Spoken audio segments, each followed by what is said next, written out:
Fred, toi, tu es le seul à être marié. Comment ça se passe pour toi quand t'es loin, longtemps? Ah la bonne question. Alors ça c'est la question piège. Oh là là, bah je sais pas, c'est dur à expliquer quoi. Comment ça? Je pense que ça fait pas une grande différence que tu sois marié ou que si t'as une copine. Je pense que c'est à peu près pareil quoi. Moi maintenant ça fait quoi 7 ans que je suis avec Sandra. Bah, c'est vrai que tu me diras quand je... Le soir j'y pense, le matin j'y pense, mais quand je grimpe, j'y pense pas quoi. Je réfléchis plus à... Disons, quand dans le feu de l'action ça va quoi. Parce que t'es concentré et tout, t'as pas le temps de penser beaucoup à ça quoi. Mais c'est vrai que tu te dis, je pense que ça faire de la montagne un peu quand t'es marié, je pense que ça peut être égoïste quand même. Parce que toi tu te tires là en vacances, tranquille, tu prends du plaisir à aller grimper et tout, puis tu laisses quelqu'un à la maison et tout. Ouais, je pense que c'est une forme d'égoïsme.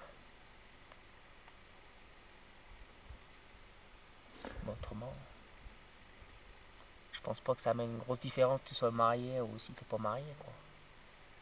Si t'as une copine à la maison, je pense que c'est pareil. Toi, tu arrives à bien le gérer.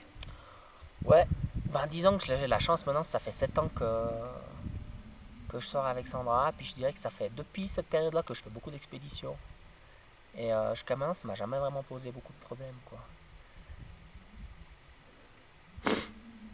Voilà, tu as eu la chance maintenant d'aller faire un voyage dans la fameuse rampe de cette face nord.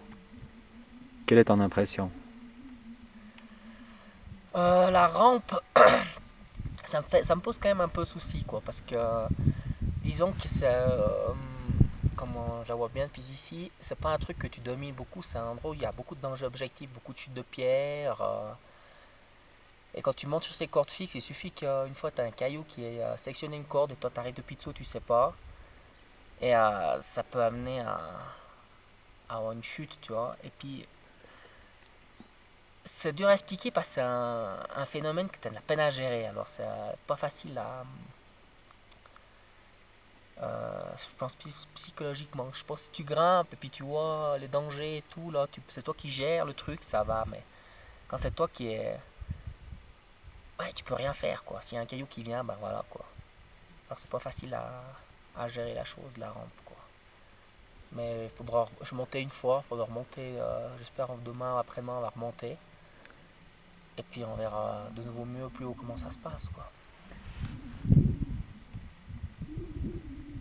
Si des fois, tu as un projet où tu es vachement motivé, est-ce que, est-ce que tu donnerais ta vie pour arriver au bout de ce projet? Euh, je pense pas. Je pense que la vie, quand même, c'est trop important, quoi. Il y a tellement de trucs à faire. C'est-à-dire, on est encore jeune, je pense qu'on a que. Moi, j'ai que 30 ans. Donner sa vie sur un projet, moi, je pense que c'est ridicule, quoi. Mais disons qu'à la mort, tu n'y penses pas quand tu grimpes, parce que ça peut arriver n'importe où. Disons que tu peux en bas Katmandou, te faire écraser par une voiture dans la circule. Je pense que ce serait bien plus con de mourir là-bas que. Je préférerais mourir en haut dans la façon de Janu que mourir à Katmandou, quoi. Mais aller jusqu'à l'extrême limite, je pense pas. Mais le problème, c'est que tu sais jamais où c'est la limite, quoi. Parce que tu marches toujours au bord d'une ligne, tu vois. Des fois, tu marches sur la ligne, des fois à droite de la ligne.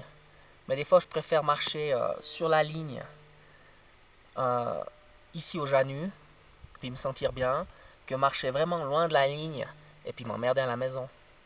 Et puis dans la tête, ça va pas, quoi. Alors c'est difficile à... C'est une question difficile à répondre.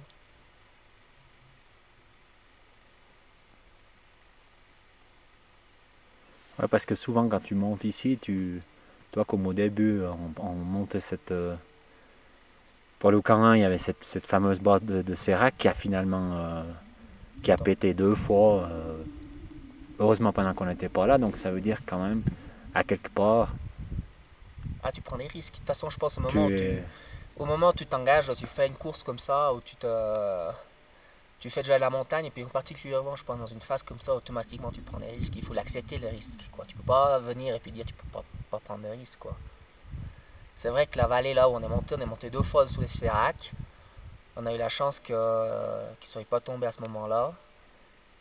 Ils sont tombés plus tard, tant mieux pour nous. Mais c'est vrai que, bon, quand tu es là, tu prends le risque et puis t'acceptes, quoi. Mais, ouais, mais c'est difficile à répondre, quoi. Parce que dans un sens, tu peux être le roi des crétins pour passer là 50 fois. Puis dans un sens, on le fait tout le temps, quoi. Tu sais pas pourquoi. Tu sais pas pourquoi. Si tu réfléchis vraiment, si tu es le mec qui réfléchit, bah tu viens pas, tu restes à la maison, quoi. Puis tu prends pas de risque et puis tu fais pas de la montagne, quoi. Je pense que ça vient de. C'est un sport quand même qui est relativement dangereux. Puis après, c'est à toi de savoir calculer les risques et ce que tu veux ou ce que tu veux pas prendre, quoi. Donc toi, t'as besoin de temps en temps de te mettre dans des situations risquées et difficiles. L'adrénaline, ouais, je sais pas. C'est vrai que des fois, quand tu y es, tu dis, je suis le roi des comptes, de faire la montagne, de passer là. Pourquoi tu passes au CCR? Parce que tu peux passer 10 fois, puis une fois, il va casser. Et puis, des fois, tu peux rester. Ouais, je sais pas. Des fois, au bout d'un moment, quand tu restes tout le temps resté là, tranquille, à la maison, il te manque un truc, quoi. C'est peu- Je sais pas si c'est le fait de prendre un risque ou le fait de vivre une aventure, peut-être. Plutôt. De vivre quelque chose, que ce soit humain. Je pense qu'il y a le facteur aussi. Je pense que c'est important le facteur humain quand tu grimpes, de partager des moments, des sensations avec d'autres personnes, tu vois. Des souvenirs, des. Ouais, ce sera une question, je pense, vraiment intéressante une fois poser à un psy. Pourquoi, pourquoi tu montes là-haut? Peut-être juste parce que Janul est là, en fait. S'il n'était pas là, on n'irait pas là, hein. Je sais pas. Je pense que c'est la grande question que tu peux poser à tous les grimpeurs. Pourquoi Robert Loretin a fait les 14 000? Ouais, peut-être t'es grimpé 14 fois au pain de sucre à Rio, c'était été moins fatigant, je sais pas. Je sais pas, peut-être pas ça t'apporte une aventure personnelle, interne, je sais pas. Pourquoi on est déjà passé 2 fois là dans ces séracs? Pourquoi on va remonter dans cette rampe? Je sais pas.